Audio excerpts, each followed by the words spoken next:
Et bonjour à tous, bienvenue sur la chaîne de l'Examen Crypto. Nous sommes le mardi 13 août 2024, 7h du matin. On va faire un point sur les news, bien sûr sur le Bitcoin, et aussi on va voir les altcoins. D'abord, on démarre avec cette map de liquidité. Donc on est toujours en plein milieu du No Man's Land, hein, vous le voyez ici. On est environ aux alentours des 59 200, 300 dollars. Donc on est pile poil entre les premières zones à venir chercher en termes de liquidité, donc c'est-à-dire à partir des 62 900 jusqu'aux 80 000 dollars. Donc ça c'est pour le nord. Et au sud, entre les 55 900 et surtout, en fait, on a ici une grosse pointe jusqu'aux 40, 44, 46. Donc effectivement, on est vraiment pile poil actuellement au milieu. De quel côté on va aller, c'est justement toute la question. Mais là, vraiment, on a fait vraiment le ménage à droite et à gauche. Alors, du côté du crypto Fear and Greed, on est toujours à 31, donc on est dans la peur, hein. On oscille depuis quelques jours entre l'extrême peur et la peur. Donc bon, c'est plutôt intéressant effectivement le fait de se retrouver dans le rouge. Plus personne n'ose investir. On va voir tout à l'heure aussi effectivement des news très intéressantes à surveiller aussi par rapport à ça. Du côté du calendrier macroéconomique, donc aujourd'hui on aura à 14h30 le prix à la production mensuelle de juillet. Donc on ne s'attend pas à une différence, donc attention s'il y a une différence. Et on avance doucement mais sûrement vers demain, le mercredi 14 août, dans lequel on aura les indices concernant l'inflation avec l'IPC Core mensuel juillet, l'IPC mensuel, l'IPC annuel juillet, et le stock de pétrole brut à 16h30. Donc effectivement ça va être une grosse journée demain à surveiller de très très près. Alors du côté des news, il y a pas mal de choses à regarder. Alors tout d'abord, en fait, c'est l'Union européenne, toujours à s'immiscer en fait dans tout ce qui se passe. En fait, l'Union européenne, elle a adressé une lettre à Elon Musk, en fait, sollicitant la modération de certains commentaires de Donald Trump lors de leur prochaine interview. Vous le savez, donc hier soir, il devait y avoir effectivement une interview, enfin pas hier soir, mais dans la nuit de hier soir à aujourd'hui, c'était à 2h du matin en France. Et donc entre Donald Trump et Elon Musk, et donc justement l'Union européenne a adressé cette lettre dans le cadre justement de contrôler un petit peu ce qui pourrait être dit lors de cette interview. Donc effectivement, ça me fait un peu rigoler quand même que l'Union européenne cherche à vraiment à rentrer vraiment dans tout, quoi. Elle veut se mêler de tout. C'est quand même assez incroyable, là. Je veux dire, c'est un débat entre Elon Musk et Donald Trump. Laissons-le faire. Et à la rigueur, c'est les autorités américaines qui devraient plutôt contrôler s'il y a des choses à contrôler, mais pas l'Union européenne. On n'a rien à voir là-dedans. Bon. En tout cas, juste après, on a les quantités de Bitcoin détenues sur les plateformes d'échange centralisées qui ont diminué, atteignant leur plus bas niveau depuis novembre 2018. Et oui, regardez ça, on a fait que chuter, chuter, chuter, c'est quand même assez incroyable. On est vraiment, ouais, c'est de la chute libre en fait en réalité de ce côté-là. Donc là, vraiment, sur les plateformes d'échange, il y a plus de Bitcoin en fait. Il y a quasiment plus de Bitcoin détenus par ces plateformes d'échange. C'est assez incroyable. On verra bien si par la suite ça change. Mais là, actuellement, c'est vrai qu'on est très très bas de ce point de vue-là. Alors, à prendre avec des pincettes, mais on voit que le Japon pourrait se préparer à intégrer la crypto XRP dans l'ensemble de ses moyens de paiement d'ici 2025. Donc a priori, cette innovation pourrait transformer le paysage financier avec Ripple jouant un rôle central, effectivement. Donc on va voir, j'ai vu des articles passer, je vous en ai mis un concernant Crypto News.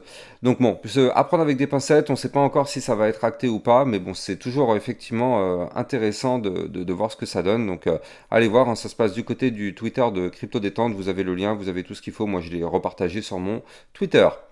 Alors, ça continue, et donc là, vous le savez, donc on en arrive au fameux interview, à la fameuse interview. Donc là, je vous avais posté le fait que, en fait, il y allait avoir l'interview, donc à 2h du matin en France, cette nuit, en fait, entre donc Donald Trump et Elon Musk. Donc effectivement, il y a eu énormément d'attentes par rapport à ce débat. Et, enfin, c'est pas plutôt un débat, mais c'est plutôt une interview. Et donc, moi, sur Twitter, en fouillant un petit peu, j'ai entendu dire aussi que des grandes mesures pourraient être annoncées dans cette interview. Donc, j'ai pas encore eu le temps d'écouter. J'ai réussi à fouiller, encore une fois, hein, Crypto Détente qui nous pousse des informations et qui nous a poussé aussi surtout le live. Regardez ça. Donc effectivement, je vous laisse aller sur la page Crypto Détente pour écouter le live, hein. En fait, apparemment, il y a eu un souci. Il y a eu une attaque en fait d'IDOS, c'est-à-dire qu'en fait à l'heure du live, eh bien en fait le live n'était pas disponible, il n'était pas possible de rejoindre le live parce que justement il y a eu une attaque DDoS. Alors qu'est-ce que c'est une attaque DDoS? En gros, une attaque DDoS, c'est une attaque dans laquelle en fait on va envoyer plein de requêtes vers un serveur, ce qui fait que ce serveur n'a plus la capacité de répondre, et donc malheureusement, il se met en déni de service, c'est-à-dire qu'en gros, il tombe, le serveur ne répond plus parce qu'il y a trop de sollicitations. Et donc en général, ça, quand il y a ce genre de situation, c'est parce que c'est une attaque sûrement préparée par un ou plusieurs groupes pour justement faire tomber le serveur. Donc ça, c'est malheureusement c'est quelque chose qui est quand même assez fréquent. Là, normalement, il faut aussi se dire que on ne sait pas réellement si c'est une attaque DDoS ou si c'est dû au fait qu'il y a eu trop de personnes qui ont cherché à rejoindre ce live, hein, parce qu'au final, il y a eu des millions quand même de personnes qui ont voulu solliciter l'intégration, d'intégrer ce live. Donc bon, on ne sait pas encore réellement, c'est un peu flou tout ce qui se passe. A priori, quand même, c'est Elon Musk hein, sur son Twitter officiel qui parle d'attaque DDoS massive sur X. Donc voilà, c'est quand même, il le dit, il y a de fortes chances que ce soit vrai. En tout cas, effectivement, c'est intéressant de voir un peu tout ce qu'il a pu se passer. Vous avez tout l'historique hein, sur le Twitter Crypto Détente. Moi, je vais juste repartager. Vous avez vraiment tout l'historique de ce qui s'est passé. Donc, très intéressant de suivre ça. Mais bon, en tout cas, sur le compte Twitter officiel, on a eu un peu plus tôt dans la matinée effectivement le partage. Donc pour tous ceux qui veulent écouter, l'enregistrement est là. Moi je vous l'ai remis sur mon Twitter. J'ai pas eu le temps de l'écouter encore parce qu'il dure quand même un certain moment et moi il fallait que je prépare la vidéo que je suis en train de vous faire actuellement. Donc j'essaierai de l'écouter un peu dans la journée, on verra bien. Mais là pour l'instant, d'ailleurs si vous voulez l'écouter, dites-moi, hein, n'hésitez pas à me faire un retour par rapport à ça. Voilà. Allez, on va parler maintenant du Bitcoin, mais avant tout, je rappelle que tout ce que je vais dire dans cette vidéo n'est en aucun cas un conseil financier. C'est à vous de faire vos propres recherches et n'oubliez pas que le trading de crypto comporte des risques de perte partielle ou majeure. Allez, du côté de notre Bitcoin, qu'est-ce qui se passe? Eh bien, je vais me mettre directement en vue journalière. Voilà, parfait. Donc hier, vous le voyez, on a fait vraiment masterclass hein, du côté du Bitcoin. On est venu chercher hier, un peu plus tôt dans la journée, eh bien ici, un retour sur le haut du range, c'est-à-dire un retour sur les 58 285 $, vous le voyez ici, et ce niveau clé a une nouvelle fois tenu. Donc là, c'est plutôt pas mal parce que regardez ça, là, le 11 août, on a fait une belle chute, on est revenu retester ce support. Hier, on a une nouvelle fois retesté ce support, ça tient. Pour l'instant, le support tient, donc ça, c'est plutôt parfait. Maintenant, le problème, il faut faire attention à ça. On est sous la moyenne mobile 200 périodes, à 59 450. Vous le voyez, ce trait qui est ici. C'est la moyenne mobile 200 périodes. Malheureusement, depuis 2 jours, on n'arrive pas à repasser au-dessus. Hier, on a fait une tentative et on est revenu rechercher ici le bas du range, hein, tout de même, il faut le noter. Retour chirurgical aux 60 777 $. D'ailleurs, il me semble que je vous l'avais posté sur mon Twitter. Hein. D'ailleurs, sur mon Twitter, n'hésitez pas, si vous voulez recevoir toutes les news, toutes les actualités, tout ce qu'il faut savoir sur l'environnement crypto et les alertes, n'hésitez pas, hein, vous avez le lien en description de cette vidéo, regardez ça. Je vous ai mis justement le tweet Bitcoin rejet chirurgical par la résistance du bas du range à 60 777 ici. Donc effectivement, hein, on est revenu rechercher ce niveau clé, on n'a pas réussi à repasser au-dessus, ce qui est dommage, mais bon, fallait s'en douter. En tout cas, là, vous commencez à le voir arriver. On est en train de dessiner actuellement du côté du Bitcoin un double bottom. Regardez ça, on a le premier bottom ici. Pour l'instant, on a toujours soit une tasse séance, soit un double bottom en cours de préparation. On ne sait pas ce qu'on va faire réellement, soit c'est l'un, soit c'est l'autre, ou soit c'est peut-être aucun des deux. Hein. Je rappelle que si on chute et qu'on casse ici ce dernier point bas, on n'aura ni l'un ni l'autre et malheureusement, on aura une nouvelle chute. Donc là, effectivement, pour l'instant, en tout cas, tant qu'on est au-dessus, eh bien ici, des 58 285 $, on a toujours l'espoir de former un des deux patterns bullish. Donc là, vous le voyez, tant qu'on est au-dessus, on rebondit dessus, on peut très bien remonter, aller chercher le dernier point haut, donc ici à 61 730 $, et former par la même occasion justement donc soit le double bottom, soit une tasse avec une anse si ça prend un peu plus de temps. Dans les deux cas, si on break ce niveau clé, ce serait bullish et ça nous permettrait d'avoir une remontada. Et je rappelle que ça nous permettrait de réintégrer un range par le bas. Et quand on réintègre un range par le bas, comme vous le voyez ici, eh bien le but c'est d'aller chercher des points plus hauts dans ce range, voire même pourquoi pas, si possible le haut du range, comme ça a été le cas ici suite à la réintégration du 3 mai 2024. On a réintégré, boum, on a été chercher par la suite le haut du range. Donc là, c'est ce qu'on aimerait faire. Si on arrive à réintégrer et avec l'aide d'un pattern chartiste bullish comme ce qu'on pourrait avoir effectivement dans les prochains jours, eh bien ça nous permettrait de réintégrer par le bas et d'aller chercher bien sûr ce haut de range. Du côté du momentum MACD, on n'y arrive toujours pas pour l'instant, c'est toujours le momentum bullish.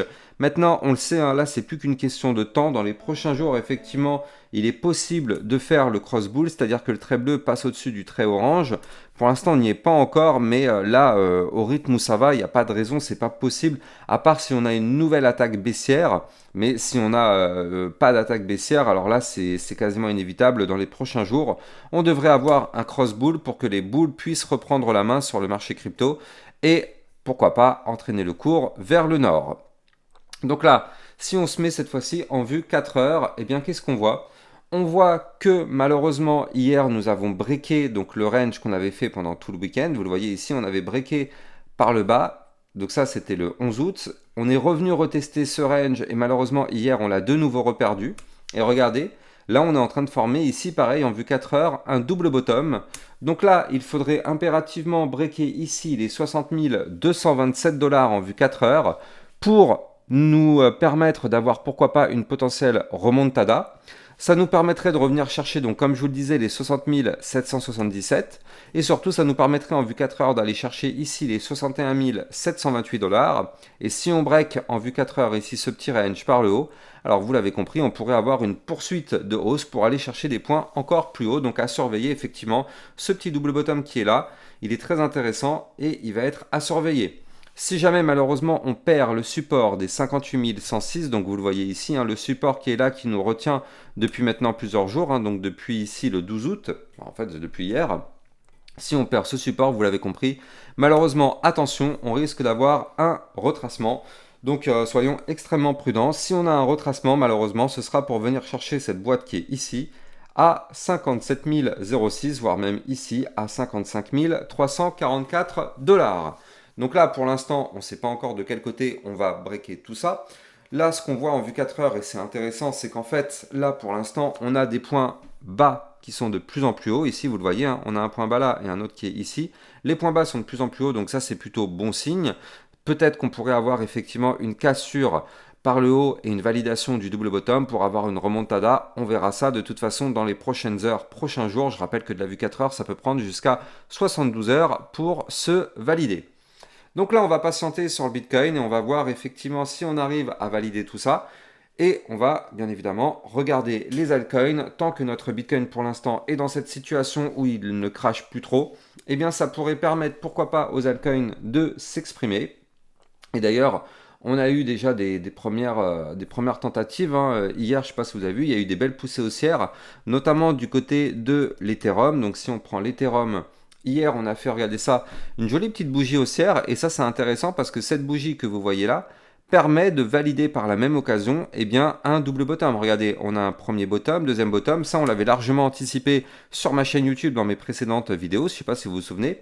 Mais en tout cas, là, du côté de l'Ethereum, il fallait qu'on break ici un niveau clé qui se trouve à 2684 $. Donc là, c'est ce qui a été fait. Et donc, regardez ça. On a validé le double bottom. Et donc là, pour l'instant... Ah non, en fait, non, je vous dis des bêtises. Non, non, non, on n'a rien validé du tout, en fait. On est venu chercher, pardon, la ligne de coup plutôt du double bottom. Regardez, la ligne de coup du double bottom, en fait, elle est ici à 2722 $. Elle est là, la ligne. Et donc, en fait, on est venu chercher cette ligne de coup. On n'a pas breaké, c'est une résistance. Donc, pour l'instant, on n'y arrive pas. Mais, en tout cas, ce qui est bien, c'est que là, on a formé un point bas plus haut que son précédent et un point haut plus haut que le précédent. Donc là, effectivement, c'est plutôt bullish comme configuration. Donc là, ça augmente les probabilités pour breaker effectivement le double bottom et le valider. Donc là, il faut bien sûr comprendre que ce double bottom, on connaît sa target. C'est une target tout de même à plus 16%, avec une target théorique à 3108 $, voire même ici un retour dans le bas du range à 3124 $. Donc ça, c'est ce qui pourrait nous attendre du côté de l'Ethereum si on arrive à valider ce double bottom. Et ça semble tout de même bien parti quand on voit effectivement ce tracé. Ça semble plutôt bien parti. Attention, on a une résistance intermédiaire à 2900 $. Du côté du momentum MACD en vue jour, vous le voyez ici. Donc là, on a maintenant, donc, on est pile poil sur le cross bull. Donc c'est-à-dire que là, on n'a pas encore croisé. Mais regardez, le trait bleu est sur le trait orange. Donc là, vraiment, c'est imminent. le cross-bull est imminent, c'est-à-dire que là, si on n'a pas de chute dans les prochains jours, enfin aujourd'hui ou dans les prochains jours, alors oui, là, sur l'Ethereum, on va faire le cross-bull et il est possible que les boules reprennent la main et ça nous permettrait effectivement de valider ce double bottom et d'avoir une petite remontada. Donc effectivement, à surveiller du côté de l'Ethereum. Allez, on continue, on va aller checker notre Solana. Avant de continuer, je rappelle bien évidemment que vous pouvez suivre toutes mes news, toutes mes actualités sur mon Twitter officiel, vous avez le lien en description de cette vidéo. Et vous avez aussi bien sûr le fait de pouvoir trader sur la plateforme Binance qui vous permet de trader sur une plateforme sécurisée vu qu'elle est PSAN en France. Et en plus, ça vous permet d'avoir un bonus à vie sur vos frais de trading. Vous avez le lien bien sûr en description de cette vidéo. Alors, du côté du Solana, où est notre Solana? Il est ici. Du côté du Solana, regardez ça. Pour l'instant, la moyenne mobile 200 périodes a l'air de tenir, hein, ici à 139,72. Ça tient. Donc là, effectivement, on a toujours cette optique de former un double bottom. Pour ça, on n'a pas le choix. Il va falloir breaker la résistance qui nous bloque aujourd'hui à 148 $. Puis après, on aura les 153 $. Et pourquoi pas ici, la ligne de coup du double bottom sur le Solana à 163 $. Donc pour l'instant, on n'y est pas encore. On patiente de voir si effectivement on y arrive ou pas.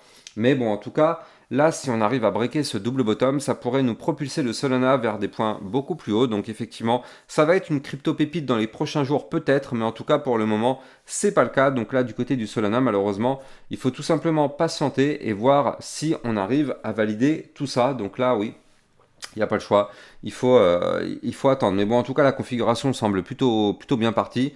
On va bien évidemment surveiller tout ça. Je rappelle aussi que si vous voulez recevoir encore plus de vidéos que ce que vous pouvez avoir sur Twitter, il y a le club Lexa Rocket dans lequel je vous diffuse encore plus de vidéos. Donc tous les jours, je vous analyse vos cryptos que vous kiffez, donc le CKB, la NKR, le Jasmy, enfin voilà, toutes ces crypto-monnaies-là, je les analyse de façon très régulière dans le club Lexa Rocket. Vous avez le lien en description de cette vidéo. Moi, j'ai plus qu'à vous souhaiter une bonne fin de journée. Si vous avez kiffé la vidéo, n'oubliez pas de liker, commenter, partager. Abonnez-vous à la chaîne YouTube si ce n'est pas déjà le cas. Ciao, ciao!